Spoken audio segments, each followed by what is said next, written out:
ऐसे ना गाना गावे के बा साफा आग लगा देवे के बा।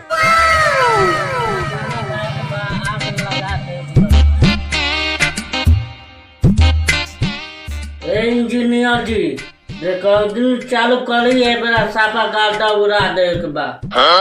अच्छे तो तू गर्दा उड़ा देबो जा तू माइक लगे खड़ा होको।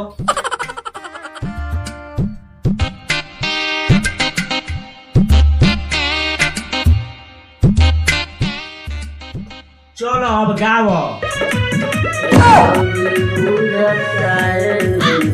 परेशानी हो जवानी सुधार हो जाता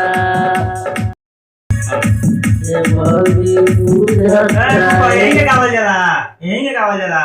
के तरिया भाई याद है कि बॉल जगह चिल्लाता हूँ चिल्लाता रहो।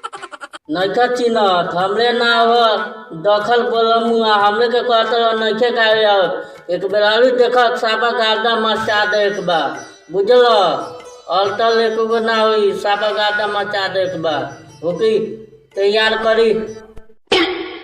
खाली स्टारे बनला से होई लोग गाना सुनेला त कहेला बंद करना त मोबाइल हैंग हो जाई।